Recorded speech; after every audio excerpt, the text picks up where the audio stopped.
What's going on? It's your man Kylie with another episode of the Status Escalate podcast, the music business show where every other week I speak with a successful artist, craftsman, and entrepreneur to get into their minds and routines and figure out how they reach their success, giving artists ideas and strategies to implement into their own careers. Today my guest is CEO of Dallas-based marketing firm AXZM, Steve Floyd. He's a regular presenter at numerous conferences and an expert in brand strategy and web design and development, amongst many other things, so get your pen and pads ready for this one. Real quick, thanks to everybody for continuing to support by listening and spreading the word on the show, and extra thanks to everyone leaving ratings and reviews on iTunes or whatnot, because it's a huge help to me in the podcast, and it doesn't cost you anything but a couple minutes of your time, man, so I really appreciate it. And now here's my talk with Steve Floyd. I put in work and watch my status escalate. My name is Steve Floyd. I used to go under Dedicated back in the day, back in the early 2000s, like hip-hop scene. I was mainly out of Dallas, Texas, North Texas area, Austin. So where I operated back then, I kind of got into music marketing, early and learned a lot of tactics and just like strategies of how to really, get things to work online, to get eyeballs and traffic. And I kind of parlayed that into kind of like a online digital marketing career, using my creative and my design and my user experience in league with some of those tactical skills to eventually like grow my agency. I mean, I founded AXZM, which is a Dallas-based like web design agency. If anybody out there goes and searches Dallas web design, we'll be one of the top like 10 companies that are listed. And we've been there for going on 9 years now. And that's really where I've made my money or where I've been successful is my agency. And then I also have a co-working space in Deep Ellum, which is a big kind of artist area, here in Dallas. And it's right in the heart of, in Deep Ellum. And I've been a big supporter of Deep Ellum long before it had come back. I've been down here almost 10 years. So those are kind of my how I make my money and my passions and where I'm at. So nice, man. So what did you get into before? Like what brought you into music that eventually brought you into, this game that you're in right now?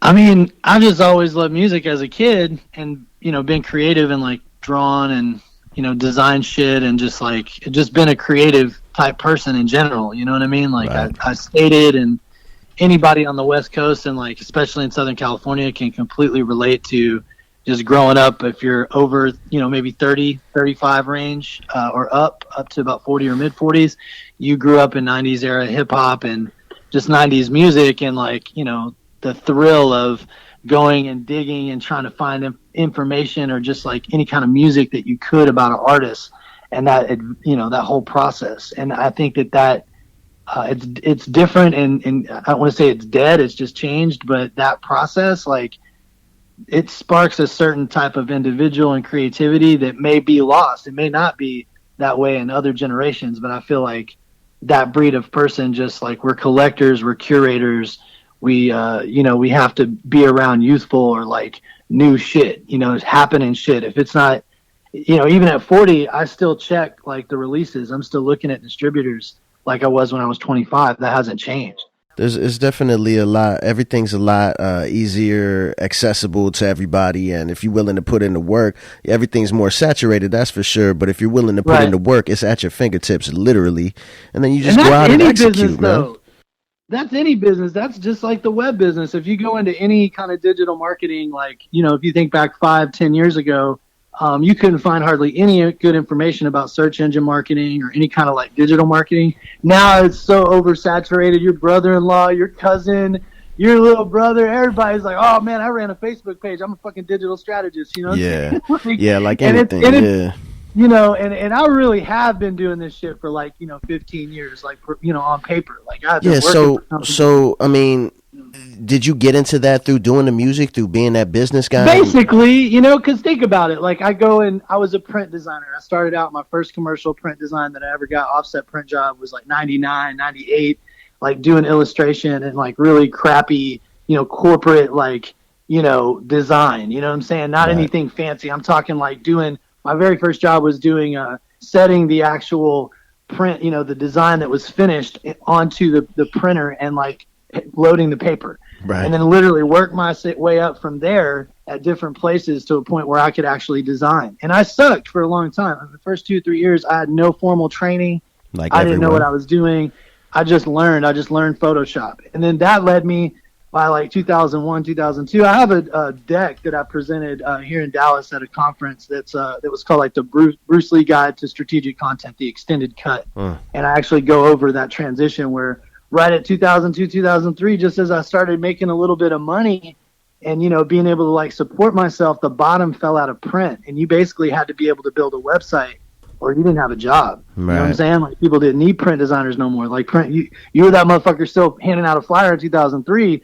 They just throw that Joe thanks. Like makes a great fucking beer coaster. You know what I'm saying? Like, right. You know, like nobody cared. So when you say Bruce Lee guy, does that have something to do with Jeet Kune Do? Six Sigma type? No, it's like oh, okay. It's this Bruce Lee Guide to Strategic Content. It's like a presentation that I did that applies like kind of a Bruce Lee approach to the adversarial nature of trying to get content, you know, with clients and get content done for clients on any level. Anything content related is just a pain in the ass. You know what I mean? Got you. Okay. You know, so anyways, I thought it was on some trim the fat type of thing. You know what I mean? Like, and it is for content though, for like creating online content. And that's the game, man. If I could tell anybody listening to this, like, man, just you right now are creating content. You know, you are creating the eyeballs to tap into these ideas or these, you know, for that audience, that local audience, you know, who's followed your journey.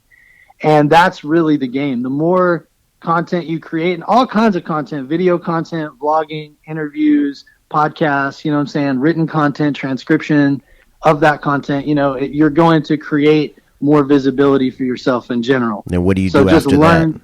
How do you get that? Because just creating content is necessary 100%. If there's one thing you got to do, then you got to create the content. But at the same time, in the meantime, while you're creating the content, you got to do things to get the attention towards the content and so on and so forth. So yeah, that's why I think people forget. They focus on one or the other, and you definitely got to focus on them both. I mean, you know, diversifying content types, learning to scale content, coming up with a content calendar, doing a content audit and competitive research with like the vertical that you're in and knowing the keywords that you're targeting and like, you know, picking your categories very wisely. And, you know, if you're in a city, things to do is a no-brainer. Everybody wants things to do. So creating those guides up front and getting links to those and like getting that top level traffic and then having like an affiliate strategy, you know, from the get-go, a monetization strategy is like will keep you paid in those times where you're really churning out shit for free. Right. You know what I mean? And there's many things that these can basically be like, sign up to my email list and right off top, you're getting this top 7 is the magic number, top 7, you know, things to do in this city, or you could take it further, strategic moves in the music industry, etc. So things like that. Right. Yeah, I definitely. And in my industry, they call that a content strategy. You know what I mean? Right. That's what that's referred to on a technical level. Like if you were working at an agency, you were putting together this stuff for somebody, you call that a content strategy or content marketing strategy.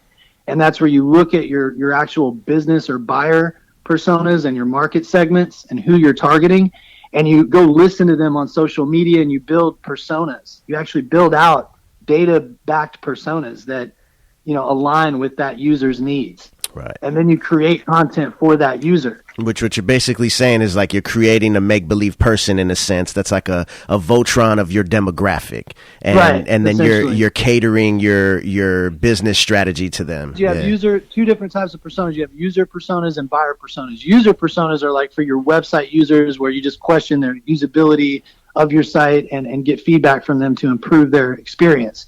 And then you have like buyer personas who are people who are most attracted to your type of business. And it's really cool because when you think that out, all those different, you know, the buyer journey or the user journey, meaning the path that they take to get to your site and what they need and what they want on your site, you can then prioritize the usability on your site. You don't have like this busy blog, you know what I mean? Right, or like cluttered. Right. You know, you prioritize exactly what you're trying to give to them in the order of importance because you know what they need.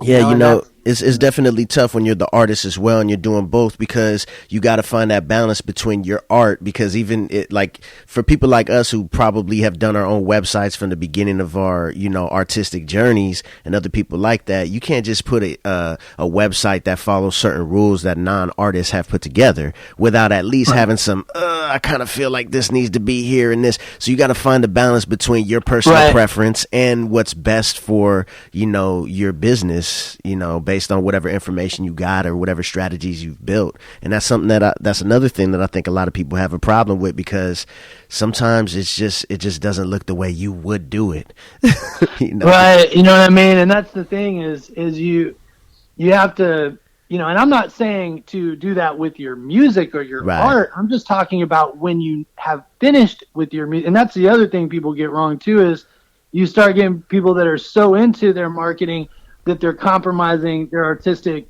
vision for a marketing objective. And never do that shit ever for any reason. There's no excuse. Always put if you're creating art or music or anything that is, an experience that is very close to your heart, and especially if it's a personal project on any level, never compromise, for a marketing objective. You create the thing and then you map a strategy to it, like then you conform the strategy to the thing you've created. You go, oh man, this would really fucking like, and you have to think like an A&R or marketing executive to be successful. You look at all the guys that are coming up. I mean, the youngest kids right now that I think have a lot of hustle and are actually really smart marketers are like the Buffet Boys and Suicide Boys and like all those fucking whole Southeast like thing coming up right now under the in Florida and all that shit, to me, because the way they've worked the industry. And some of that can be accredited to the DJs like Krez, who kind of knew the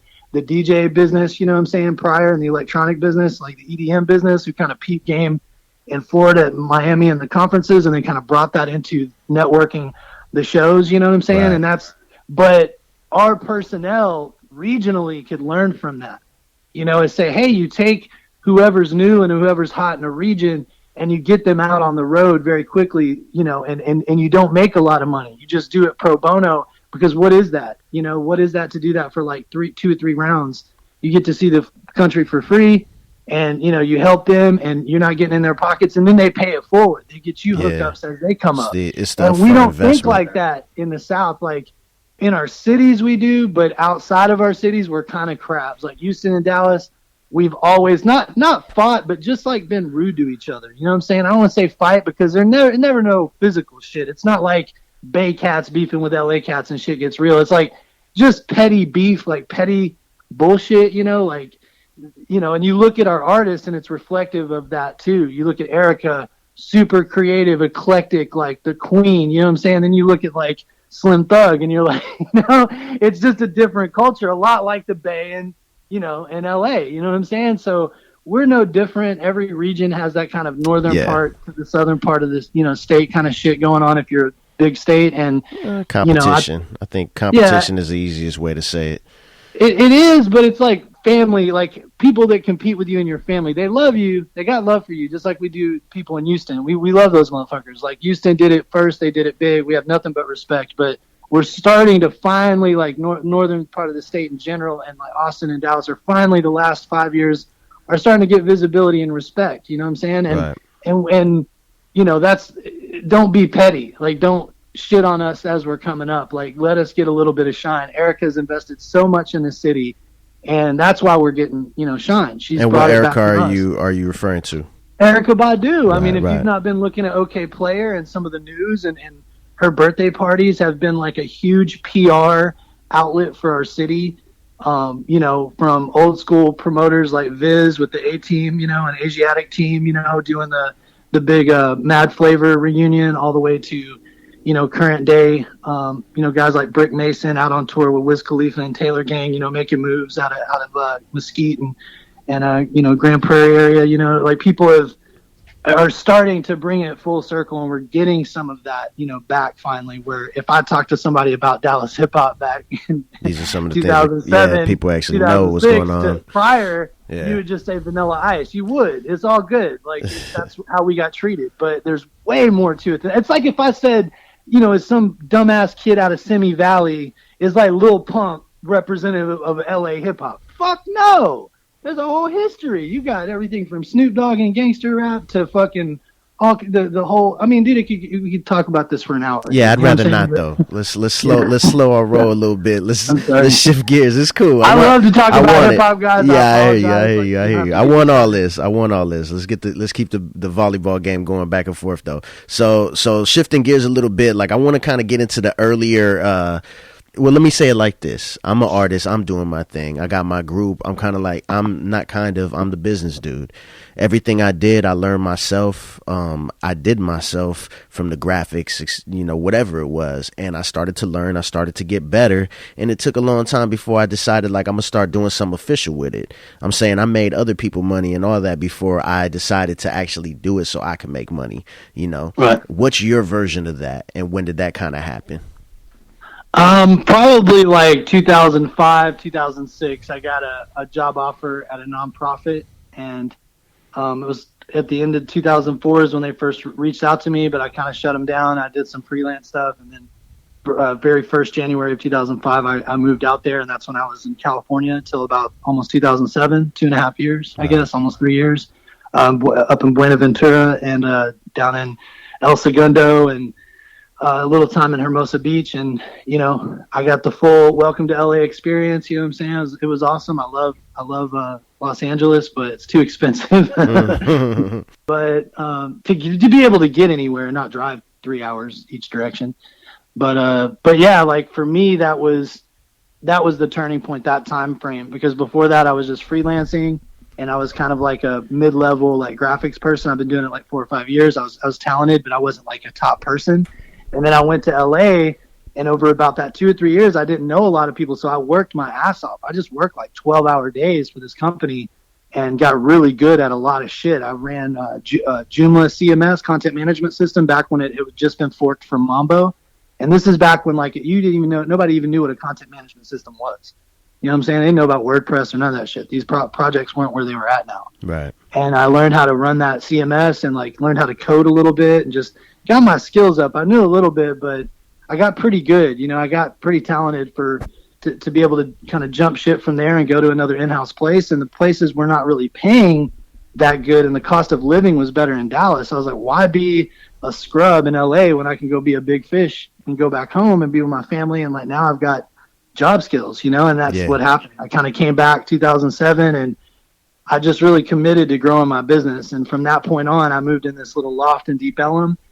Within a year, I was paying my mom's rent, had moved her down here with me. She was helping me grow the business, and like kind of grew it from there. Just hired my first employee by 2008, 2009. Kind of had some hiring woes, focused on sales first, and then finally just grew the team. I was up to about 11 people.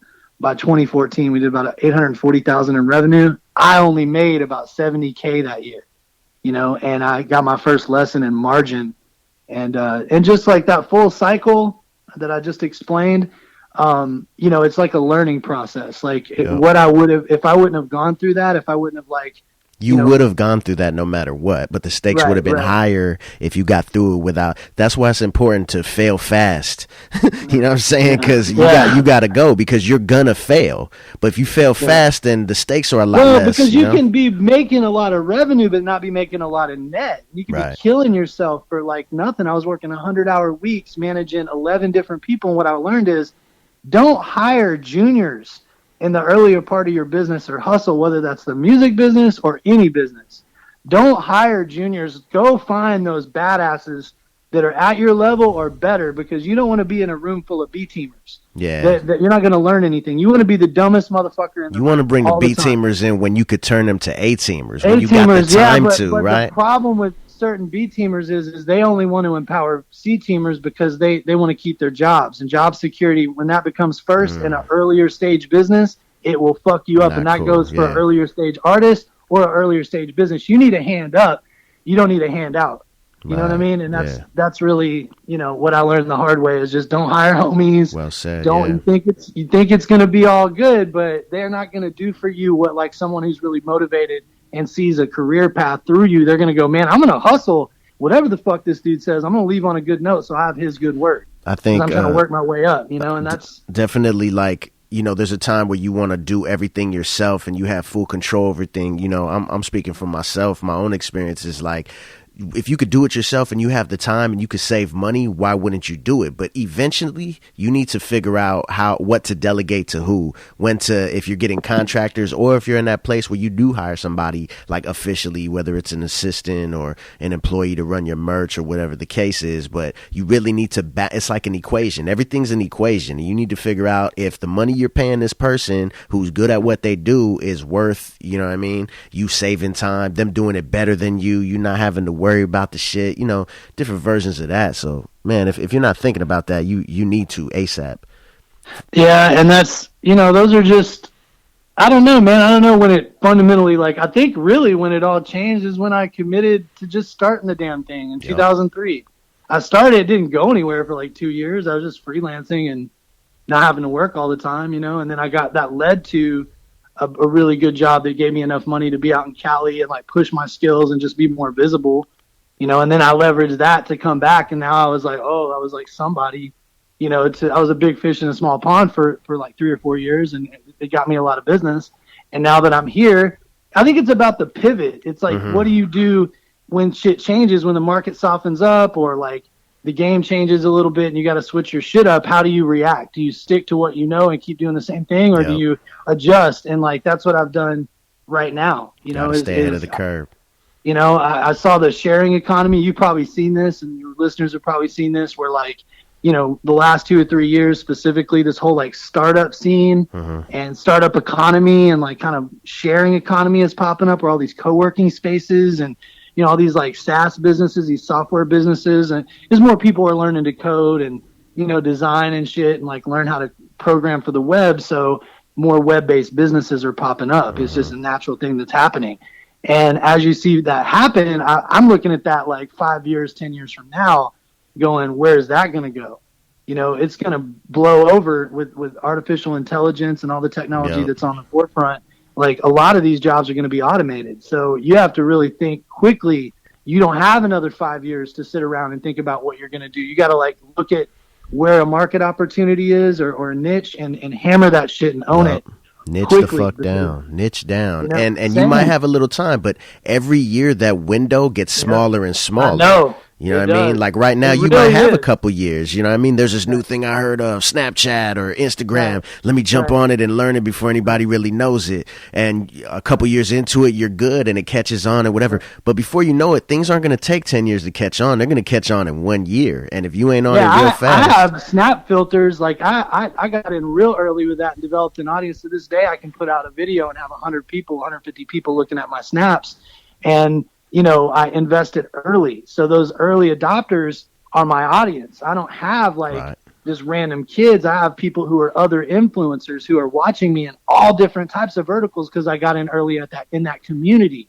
I mean, dudes who are well known in that community, like, will look at my shit and I'll use that to make them aware of like cool shit that they may not, you know what I mean? Like there's a way to do that to like get eyeballs that matter, and when you bring people along your journey, when you like tell people like, and share like what's happening in your life, and you kind of create a little, a little fucking sitcom out of your life. Yep. You know what I'm saying? Like you definitely can build. That's what we're doing. I mean, honestly, that's one of the things I was telling you with this tour is me and one of my partners with the space, with the co-working space that I have, are actually hitting up 10 cities from like Vancouver, Seattle, Sacramento, San Jose, San Francisco, Santa Barbara, LA, and 2 different meetup groups, and then San Diego, and then back up, and we're basically doing a whole Eugene, Oregon, and Portland. I forgot.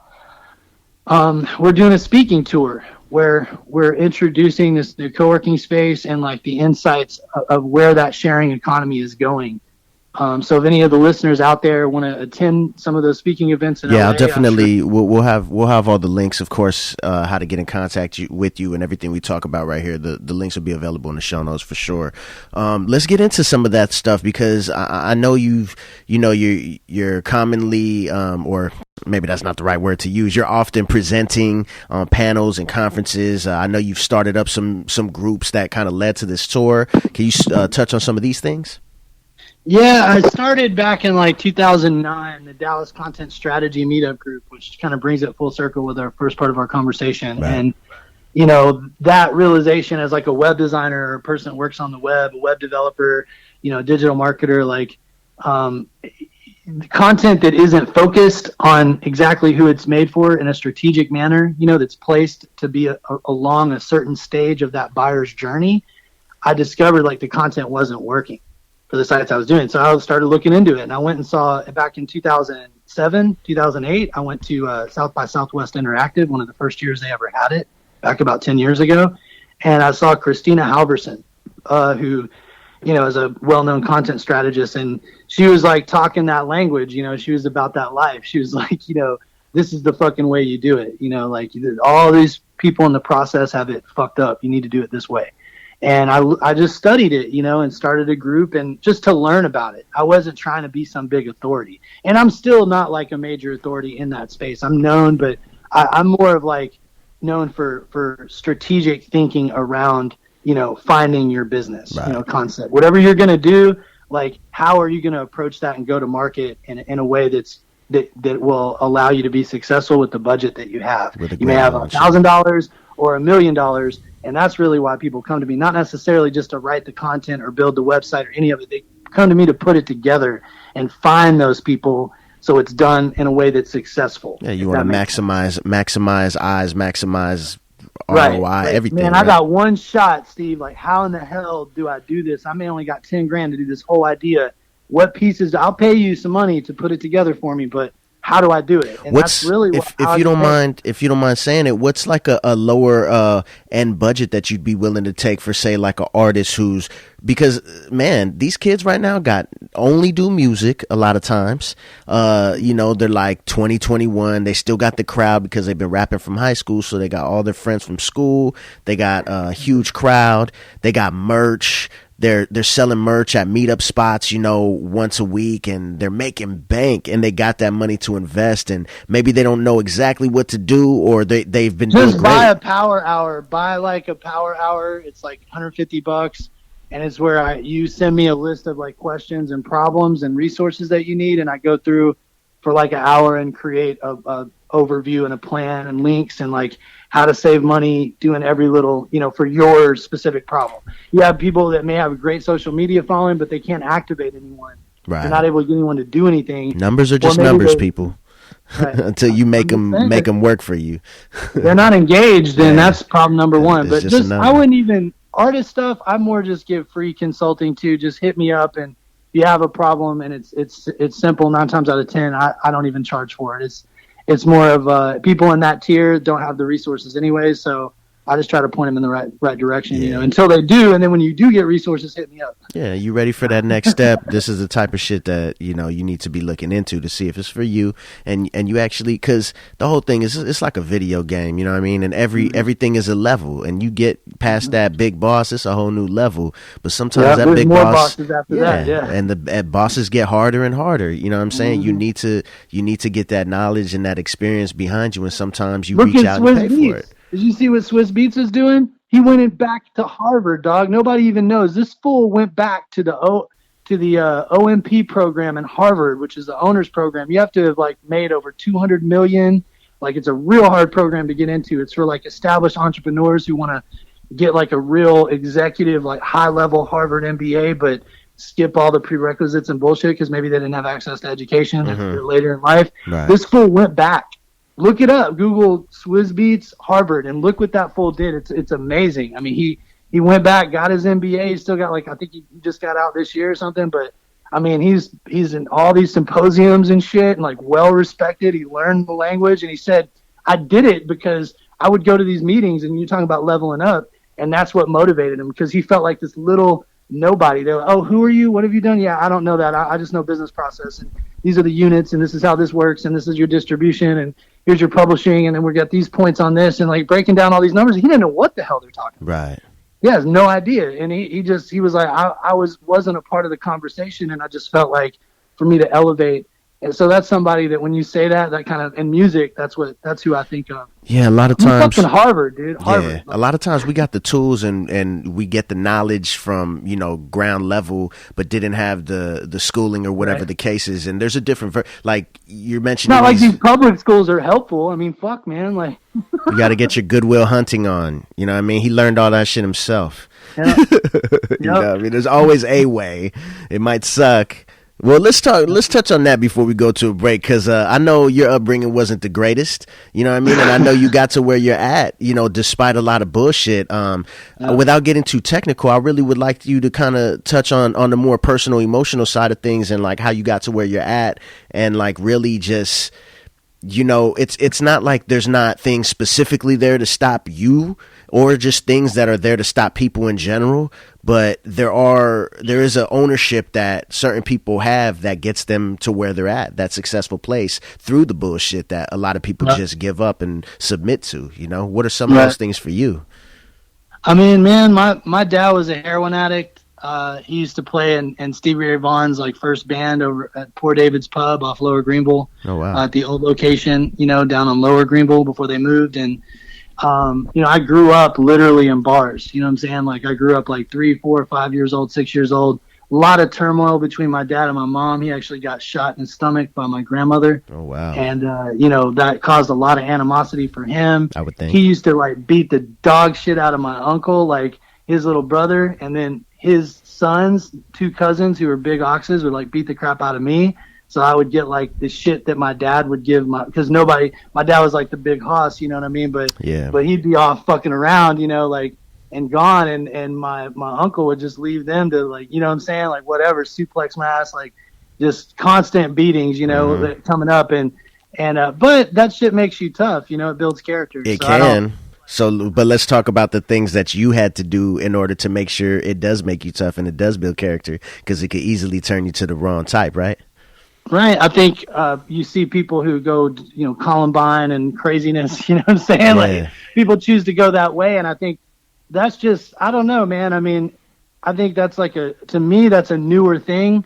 That's some shit that's just popped up since they've been giving these kids like pills and shit. Like they didn't give me any crazy pills or like Zoloft or anything. Like I just had to deal with my shit.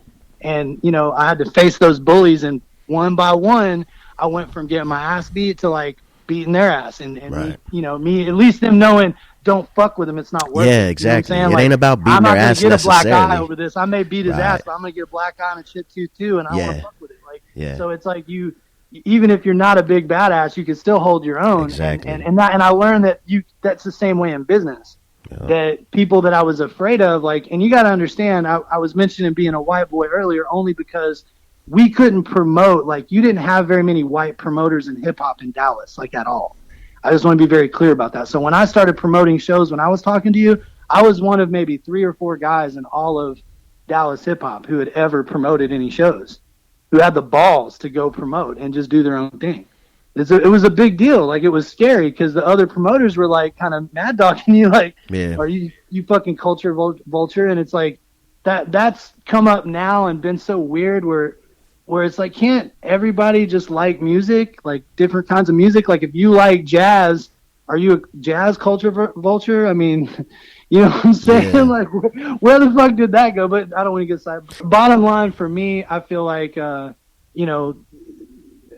in the bigger sense, like, music has guided me through that entire process, and helped me bring it back to, like, growing up on a lot of underground hip hop. I didn't have I was a single family home. I didn't have my dad around. So to me, and a lot of people say this, but a lot of the rappers that I listened to were like my father figures. You know what I'm saying? I don't hide that. Like, I definitely admit a lot of the people I grew up listening to gave me the guidance to traverse certain social and situations as a youth, that I got better advice and avoided bad situations by listening to Guru, by listening to Tribe, and that good vibe shit that I grew up on, that 90s era, golden era hip hop, like, kept me out of trouble, man. Yep. And just skateboarding, alone, like, having a hobby. So I don't know, man. I can't place, like, ultimately, I can't really place my finger on, how that shaped my motivations from those bad situations. I just know that the outlets that I found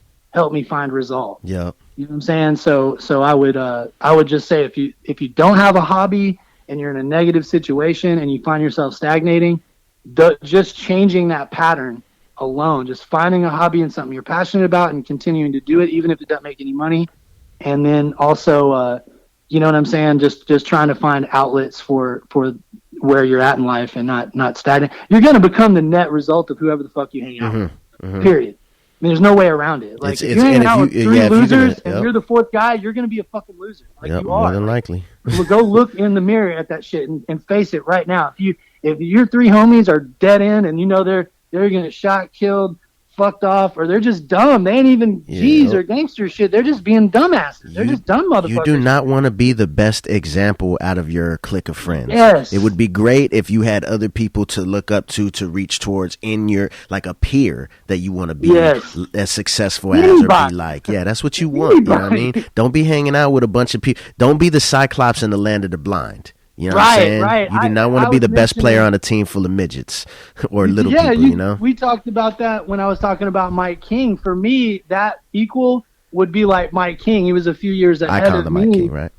Right. He came from the hip-hop scene, too, and I always give that dude credit because he's a brilliant marketer. He has great, coding skills. I mean, he's not like the baddest developer or anything, but he has great search marketing skills. I mean, he's very well versed and knowledgeable, but he's just a good dude too. He's a really good guy, and I like to see good people successful. It's awesome. That's why I always promote him. I always pay it forward to any ideas that I've contrived or gotten from him. I'll always cite him and shit. When a lot of people don't, people just bite shit and then go run off with it like it's theirs. Yeah, they do that shit in marketing too, especially in marketing. Yeah, the game is the game, no matter what team you playing on. Right, but I try to cite people and give people credit. You know what I'm saying? And that's what I mean, that's kind of a metaphor for anything that you're in. If you're coming into the industry and you're promoting your music and it's heavily contrived from someone else, be open about that. If you're biting or if you're using some other shit, and now that's more acceptable. To me, that used to be like a big no. You basically got shut down for even sounding remotely like somebody else. Yeah, if you're listening to this and you don't understand what we're touching on right now, I guess it mainly is about the hip hop culture, because you're just not supposed to come out and just straight steal somebody's stuff. Man. But it just happens every day. Own. Yeah, make it your own. Everything starts off as a huge, basically copying something that you listen to or you've done. But eventually the idea is that you start making it your own and it starts changing, and you may or may not be able to see the inspiration. I mean, I listened to Joe Rogan stand up, and until I knew that Sam Kinison was his favorite comedian, I didn't see any similarities. But once I knew it, I seen them. But it's not a clear copy. I didn't know Sendog's favorite rapper was Chuck D, but once I did, I seen the similarity. You know what I mean? But they're not straight biting. So, get your creativity, be genuine, do the damn thing, and I think that's what's going to get you ahead. Man, this is good. Let's take a quick break. Let's come back with the Q&A session. Man, this is Status Escalate Podcast. We'll be back. What's going on? It's your man Kylie, and I want to tell you about my sponsor, DeadstockCloset.com. Dead Stock Closet specializes in vintage gear and accessories of all styles and brands. Shop at DeadstockCloset.com and receive your purchase hand cleaned, ironed, and ready to wear. Use the coupon code SEPodcast at checkout and get 10% off your purchase, plus an additional discount on your next one. DeadstockCloset.com. Vintage flyness straight to your doorstep. And for any artists looking to gain exposure, check out StatusEscalate.com. Status Escalate is a PR company who's spreading the word on new up-and-coming hip-hop artists for years. Go to the contact section at StatusEscalate.com to discuss a package and rates. Let them know you heard about them through our podcast and get 50% off your first project. And that's at StatusEscalate.com. And lastly, don't forget to check out 2Mex Hologram Radio at 2mexhologram.com. The 24-hour hip-hop radio channel with shows like Proof of Life Radio, The Friday Up, and more. Fresh and rare hip-hop 24 hours a day. Available on TuneIn Radio or stream it directly from 2mexhologram.com. 2Mex Hologram Radio. Everything is about to change. And now let's get back to the show. I put in work and watch my status escalate. Status Escalate Podcast, we back. My man Steve Floyd, a.k.a., or what is it, formerly known as Dedicated? Yeah. Yeah, man. Met this cat back in probably about 05-ish. did a little tour with the old group that I was with.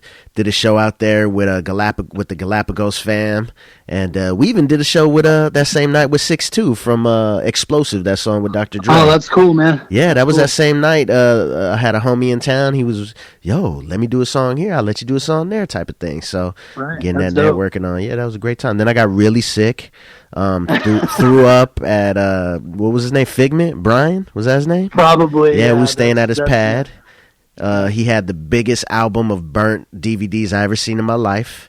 And Brian is a good guy. He was like one of my promoters back, kind of the second leg of Nice People.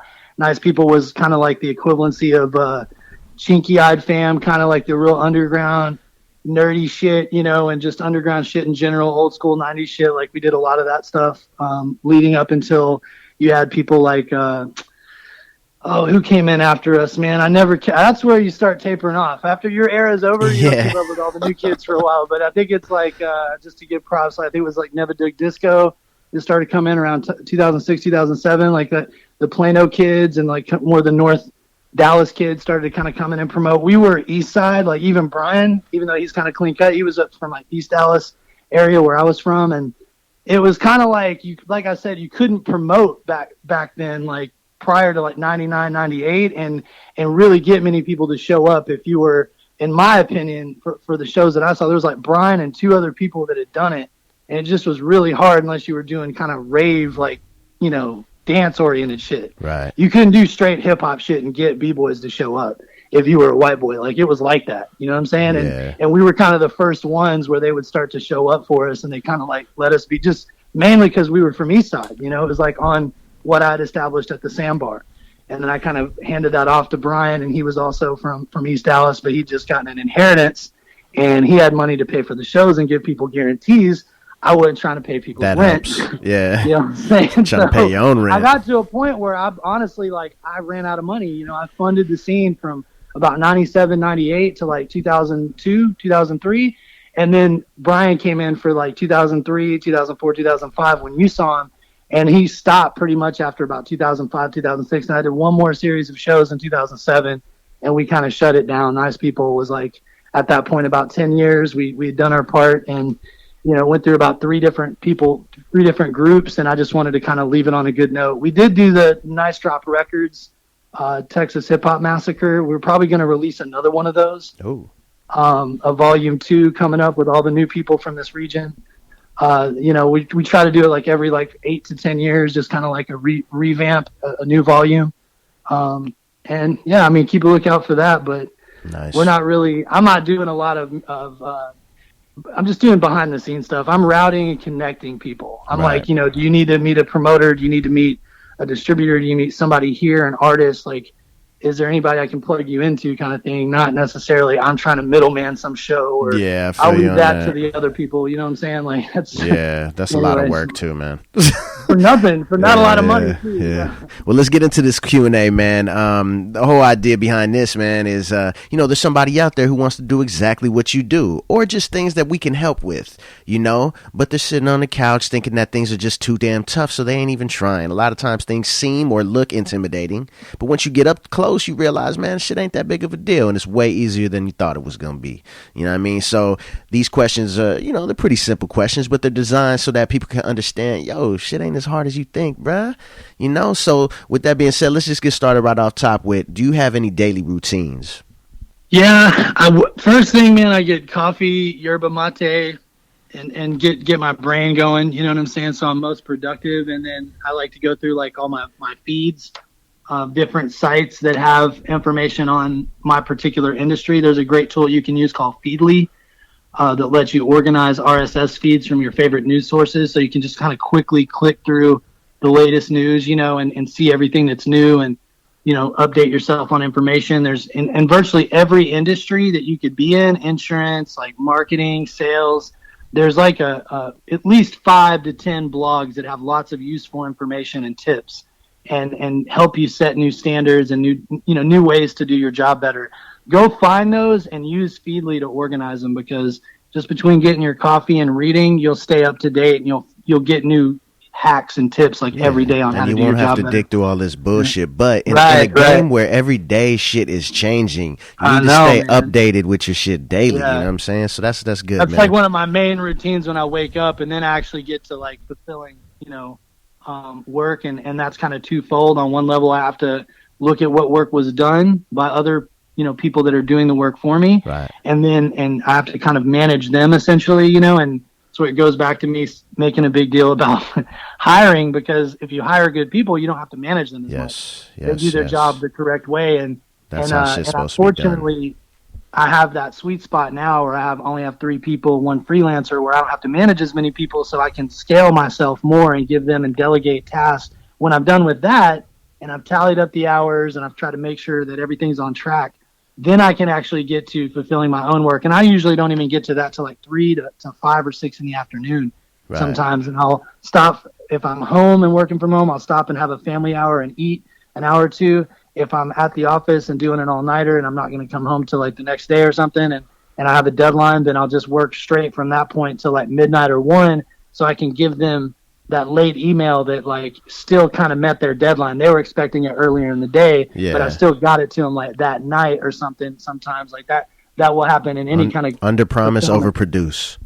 Right. You know what I mean? Man. Well, and that's the thing is like with web work, you get revisions after the fact. So you can't really ever be finished. You know what I'm saying? Like people are you're finished, but then they're like, oh, but I want this, but I was still expecting it today.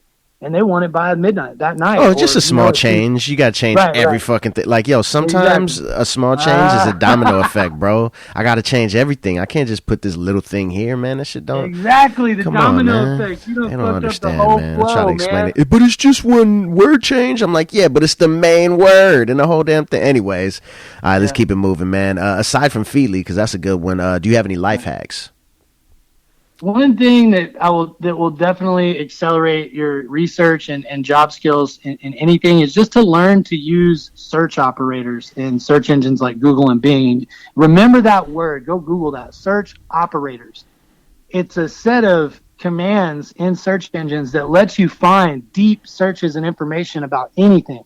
Like you want to go find guest blog post opportunities. You want to go find anything, man, people's email addresses, like all kinds of stuff, dude, that you can, when you really learn how to use search operators and search engines, it will open up a depth of research that will it'll put your shit on steroids. I'm telling you. Like, oh man, I want to go find all the real estate guys in this area that, and their emails and their social handles and everything. And you can go like find those really quick if you know what you're doing. You know what I'm saying? Yeah. Some people will struggle an hour just to find one thing. Learn to use search engines, man. Yeah, for real. I ask somebody often because they'll ask me some questions about some shit, and I'll be like, "Do you know like how to Google?" Like I try to explain to them though. I know it sounds like I'm treating you stupid. That's not the case. Like, do you know how to Google? If you want to find something like car, are you going to type car in there and see a billion cars, or are you going to know how to get to at least the car that you're looking for? Do you know how to Google? So that's what we're kind of talking about right here. Well, I'm taking that a step further. It's called search operators. If you put that in quotations, like search operators in Google, like it'll open up a whole world, and you'll be like, holy shit, there's all these commands I can put in search to find real granular information about anything. Very specific. It like makes you see behind the matrix, basically. It's like crazy, Yeah, man. Yeah, I feel you. Stay away from the dark net. Right.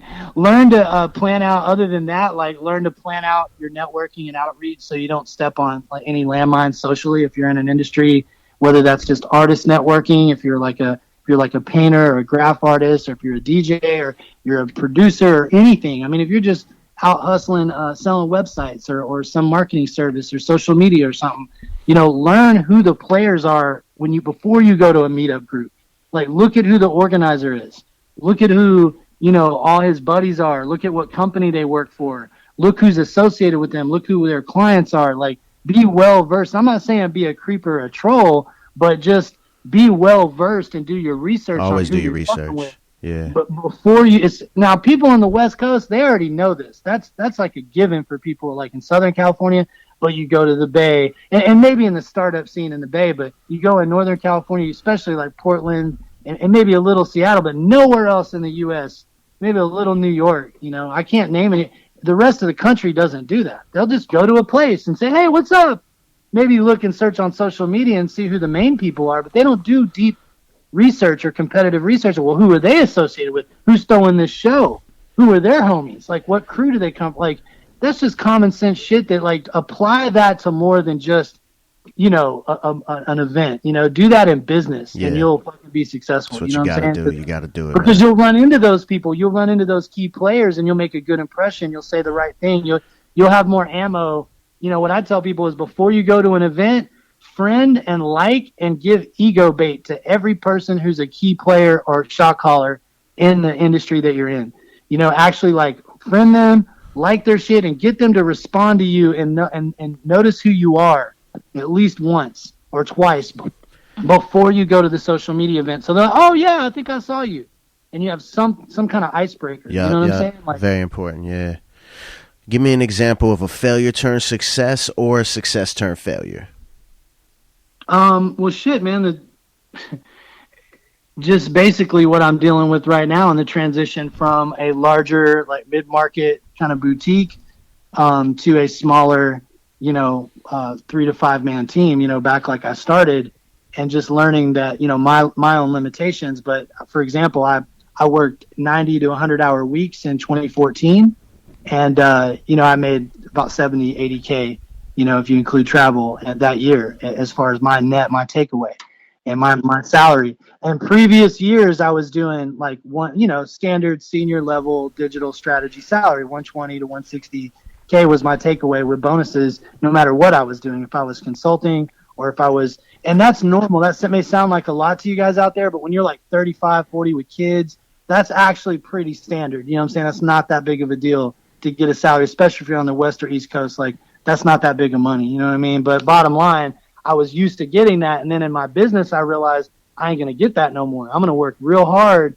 for a long time, and I'm not going to make hardly that much money. And I might maybe get, you know, turn it into a big $2 or $3 million company if I'm lucky. And that risk, I'm like, man, I don't have to work that hard to make the same amount of money and to get to the same goal that I'm trying to get to. I'm just trying to get to personal freedom, right, and financial freedom, you know, like, which everybody should want to get. Right. So I pulled back. I focused on, like, the main clients that I'd been with for a long time. I got my guarantees up, you know what I'm saying?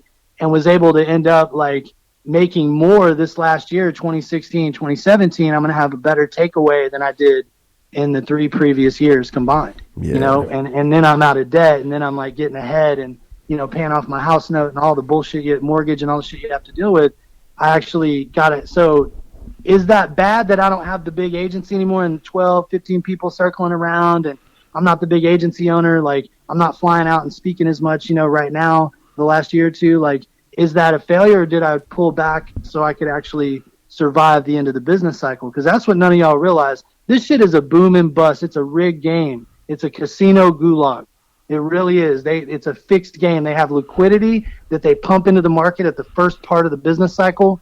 And there's all these people spending money, and then they go and they work their asses off to build companies and to buy up property, and then they fucking bottom out the market at the end of the business cycle, and then they go buy up all those people's shit at pennies on the dollar because they got loans and shit that they couldn't afford to begin with. It's an old game. It's robber baron. Do your history. And just don't get caught in that game. Be the ant, not the grasshopper, if you know that old parable. Episode number 2 with my man Keone Payton from Farmers Market, Hawaii. You know, he has a successful clothing line that's doing very well. Lots of limited releases, you know, resale for like 3-4 times as much. I'm talking like $400 hats and things like that. Like and he kind of learned the game because he started out as a dope dealer, man, and he starved the streets. He bought up all the product and he starved the streets. And when you put, you know what I mean? So a lot of times people say that big business are gangsters, and there's people out there who don't understand how. That's one of the main reasons how, you know what I mean? Mm-hmm. So yeah, I feel that, man. And also to touch on, you know, whether 70,000 a year or 150,000 or even $1 million a year, that's all great, but you need to understand what's really important is that everything is scaled towards you and what you want out of life. Wealth and riches is not the same thing unless you decide that it's the same thing. So if you're making $1 million a year, but you got a family and you literally don't see them but one day of that year, if that's okay with you, fine. It ain't okay with your family, guarantee. But you need to understand that your wealth is only as good as what your goals are and if you can reach them. So $1 million might be a great goal, but if all the other 50 goals, like having a family, having having a great relationship, Right. you know, all these things aren't in there, then it may not be worth your time, man. You might not want to do that. And that's really what I look at that as a negative. I'm not doing as much revenue as I was. We did about half as much revenue this last year, but I'm making 3 times as much margin. So Right. to me, that's a success. You asked, like, what are the successes turned to wins and vice versa? I feel like, well, it felt like a blow to not, I'll be honest. Really, it looks like a blow, right? But Right? did you really feel the blow? When you kind of, right, yeah.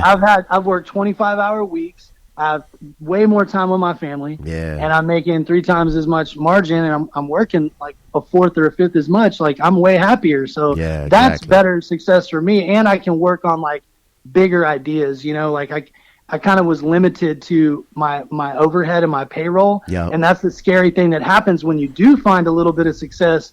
You get stuck in that, and you can't pursue new ideas or new innovations or new things. You have to keep that payroll and that overhead and that big commercial lease, and it gets to be very overwhelming. You know, and that's the thing that, like, you can become a victim of that success and be stuck in it, and then not even make that much when it's all said and done. When it's all counted, you maybe paid off your house, but you have no liquidity. You don't have a lot left in the bank.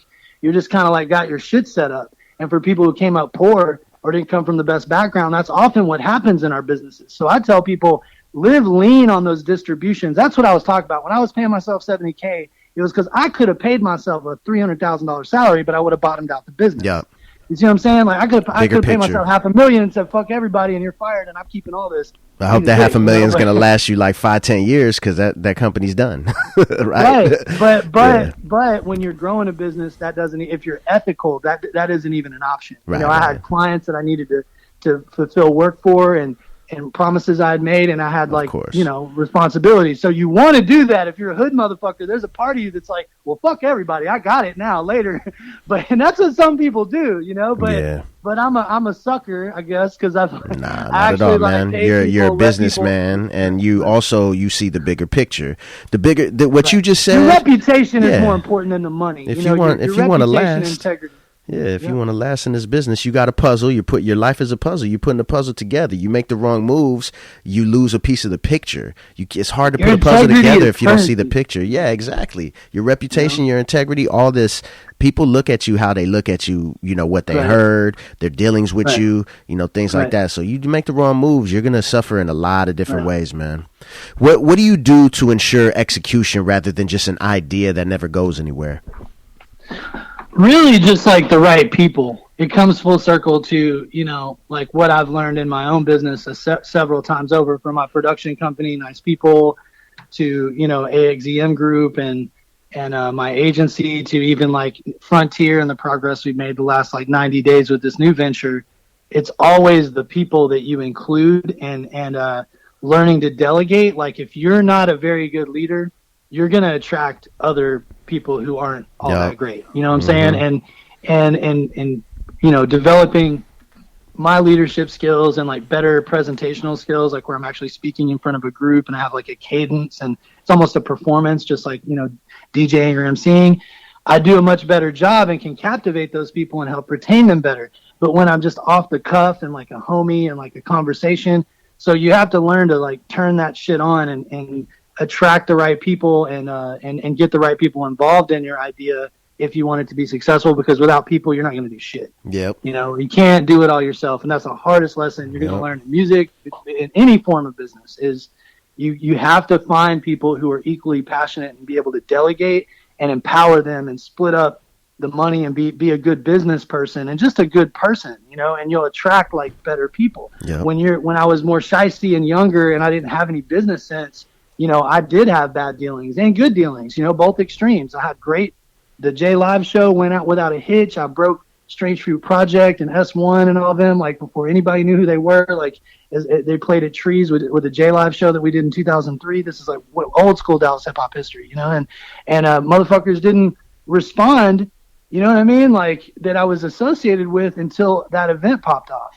And then people got really motivated with the success of that. And then that spawned Figment. Figment went to that show, and then he caught the bug, and then he wanted to do shows. And I kind of passed that lineage down, and then he promoted Nice People from there, the show that you went to. So that's getting for me, I didn't necessarily kick it with Brian. You know, he was more of like a suburb kid. You know what I'm saying? I didn't associate with a lot of the college crowd he went to, but he had, you know, he could pay for the guarantees, and he was a good guy, and he kept people safe, and he had people's best interests at heart. He knew good business. And I've always respected that about Brian, even if we don't get along anymore. He does what I do, and we work at competing companies. You know what I'm saying? Like he works at companies that compete with me. So that's going to happen too out there. You're going to run into people in business when you get an idea going, and that my idea may run its life, and you have to know when to like start anew, you know, and reinvent yourself or find new things to do. So even if that idea doesn't work, it may lead to, that's what I'm trying to get at, that it may lead to other ideas. So don't just, if you can't find the right people, keep looking for those right people and built on what you've learned. While you're still working, though, don't just sit around waiting for them to find the right person, because that quickly becomes an excuse to why you're not executing anything. Right. Yeah, I feel what you're saying. What are your rules for collabing or, you know, just working with a new partner, things like that? Man, I mean, if you have to have paperwork initially to even talk about the idea, don't do it. You know, that's kind of what I was just touching on is for me in my world, like I can't do some of these ideas on my own. It's dependent that I have 3 to 5 people start up a company. You know what I mean? Yeah. So I have to get payrolls and money and distributions and percentages in place and a lot of paperwork in order to execute an idea. So it is what you're saying is, oh, well, don't just sit and wait. Yeah, but when you have to program a $150,000 app, then it can take you 3 years to do that. You have to go get the person to do it. You know what I mean? And that's like, you know, that's probably the biggest hindrance. Yeah. And most execution or anything is people don't understand the logistics of what they're trying to do. Right. You know, figure that out first. Like put that up front and get the paperwork in order. So the people that you're dealing with, you know, are good investments. Right. You know what I'm saying? And do the history, look them up. Like go to their LinkedIn, look at their work history, ask around about that person. You know, if you're trying to align with a partnership and see what other people have said in business dealings with them, just try to build with people and be positive and stay away from, you know, being negative in general, because it's real easy when you're in a smaller market to like crab out on people. Yeah, I agree with that one. Just, you know, find the right people, man. It goes back to finding those right people that will help you make the idea successful. But like you said, don't just sit on your ass and expect them to do everything for you. You should have it all mapped out. No, what I was saying was don't make looking for the right person the excuse for not doing anything because you haven't found the right person yet. You right. If you could do some wireframes or some groundwork or something to get that in order and get that moving, like absolutely. Yeah. If there's anything you can do to move that forward. I don't know, man. That's kind of fucked up because I'm going to ask you, what has your experience been with trying to find good partners and shit? Like, you got to lawyer up and get paperwork a lot of the time, right? Nah, I mean, I've been fortunate, you know what I'm saying? But at the same time, I've found that for me, I have not found a business yet that I'm a part of that having a partner is the right thing for me. You know, because of the type of person I am, a sole proprietorship is the way to go for me. You know, and in the future projects, I may, you know, work with other people. Right. But I could still answer the question, you know, by using similar to what I feel like you were getting at. You know, you want to know that the people are good-hearted, ethical people and that work hard. Because I'm not somebody who hires my friends unless they're good at what they do. And if I hire my friend and he sucks and he looks at me like, how come you not hooking me up? I'm going to be like, motherfucker, you're my homeboy, so you better be doing the extra shit. I don't hook you up. I hook you up because you're good at what you do. And if I'm picking a team at work and I don't like somebody, but they're the shit at their job, then I'm picking them. And I'm going to be like this. So I'm the team leader.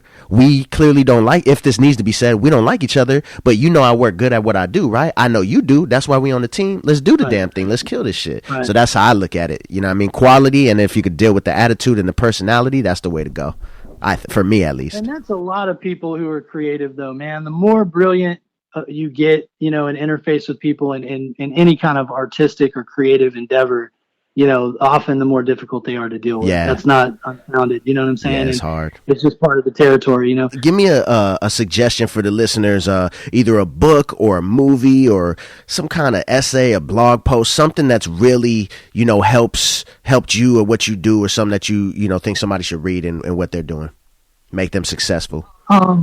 First of all, like The Hard Thing About Hard Things by Ben Horowitz from Andreessen and Horowitz is just, it's on a totally different level, but if you ever wanted to like see how investors and VCs think, that are the people that back big companies like Facebook and, you know, all these like tech companies that you see, and you just want to know, like, how do these dudes think? Like, who are they? Like, who do they know? Where did they start? Like, where did all this shit start, man?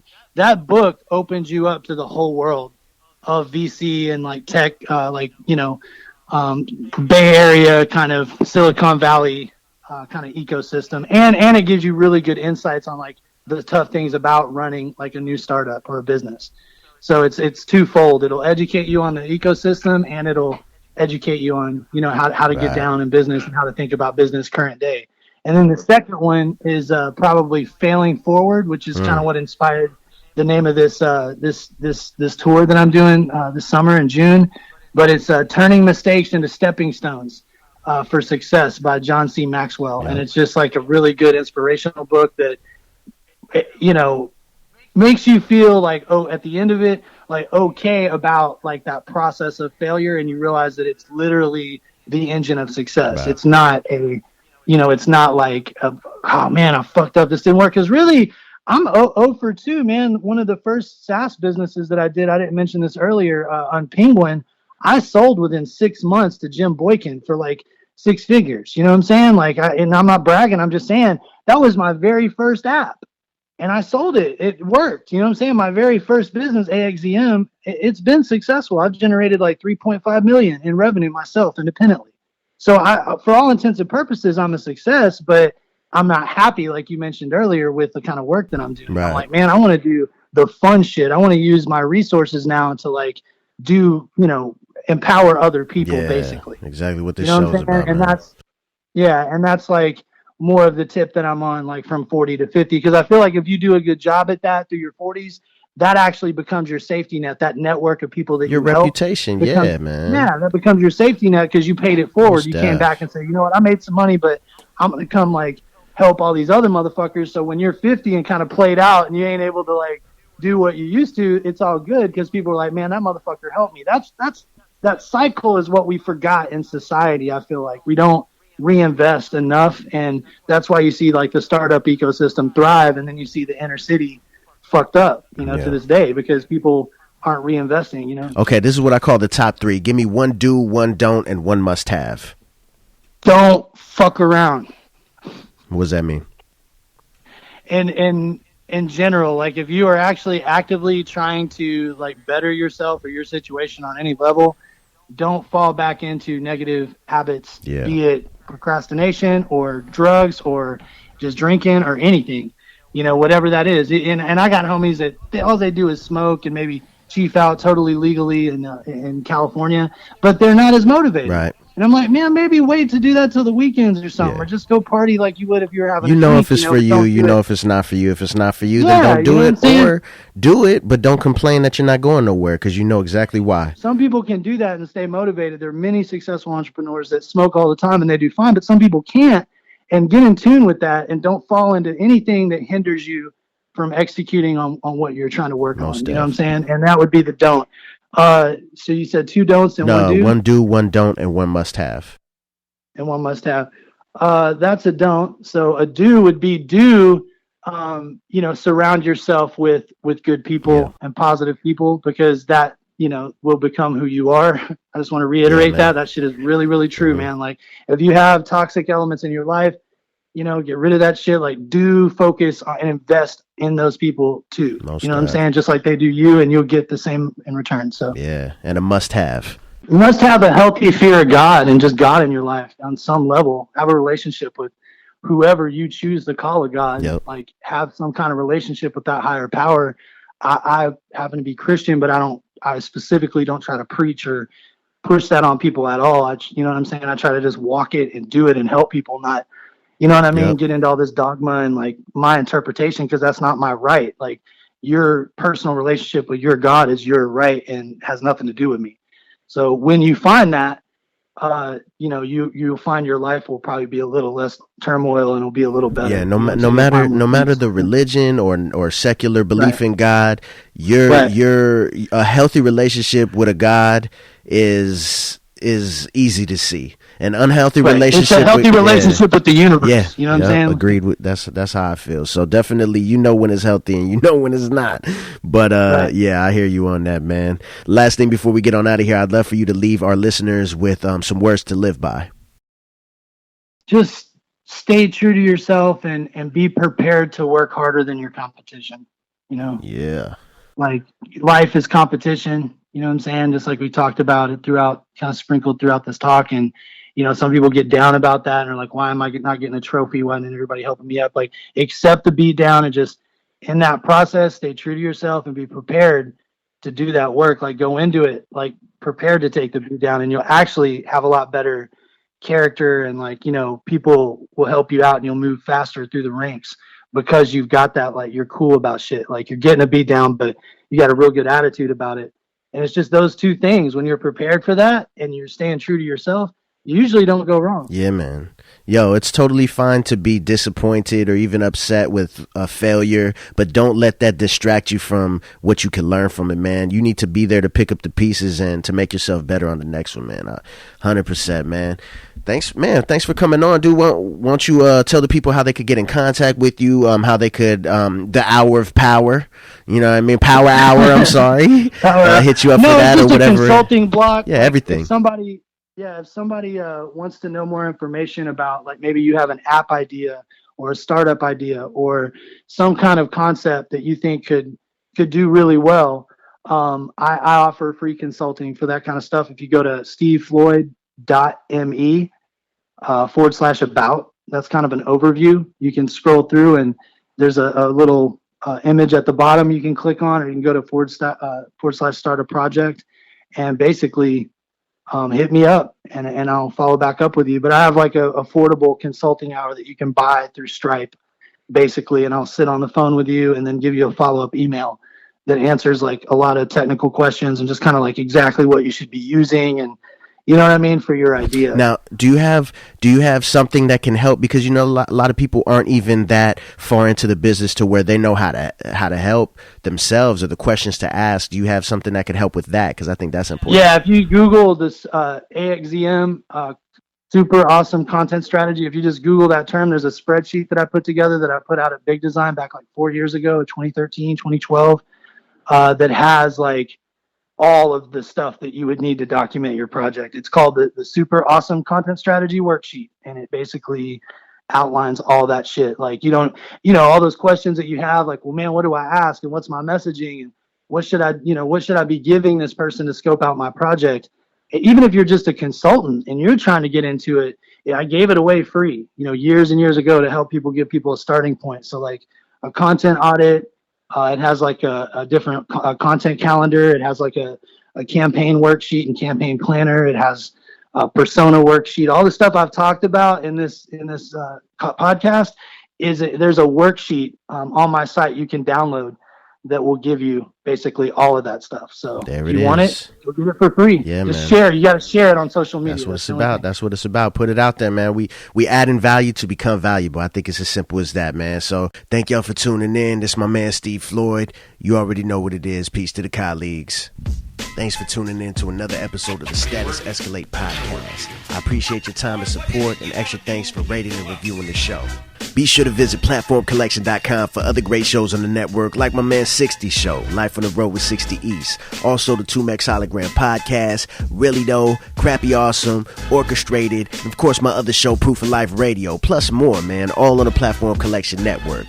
Also, don't forget to check out 2Mex Hologram Radio at 2mexhologram.com. That's the 24-hour hip-hop radio channel with shows like Proof of Life Radio, Stereotypes, LA to the Bay, The Up, and more. Fresh and rare hip-hop 24 hours a day, available on TuneIn Radio or stream it directly to 2mexhologram.com. 2Mex Hologram Radio. Everything's about to change.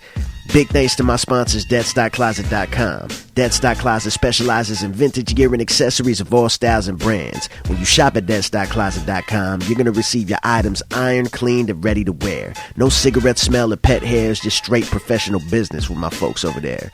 Man, use coupon code SE Podcast at checkout to get 10% off your purchase, plus you're going to get an additional discount on your next one. That's at Dead.Closet.com. Vintage flyness straight to your doorstep. Also, last but not least, thanks to StatusEscalate.com. Status Escalate is a PR company whose purpose is to create awareness for you as an artist and expand your brand. Status Escalate's been spreading the word on new up-and-coming hip-hop artists for years with a strong focus on hip-hop. Go to the contact section at StatusEscalate.com to discuss a package and rates. Let them know you heard about them through us and our podcast, and you get 50% off your first project. That's at StatusEscalate.com. I think that's about it, man. Shout out to everybody showing love. I really appreciate you continuing to share the episodes, leave comments, ratings, and reviews. Hit me up, everything at Kahleagues310. Make sure you're checking out Bars Weekly. That's barsweekly.com. You can see what we got going on every week. Me and my man Muds One. Proof of Life Radio every other Wednesday for that dope hip hop. Man, and I guess that's about it, dude. I'll be back in 2 weeks with a new guest and more jewels for y'all. But until then, remember, you can plan for success, but you can't reach it without execution. Peace to the colleagues. I put in work and watch my status escalate.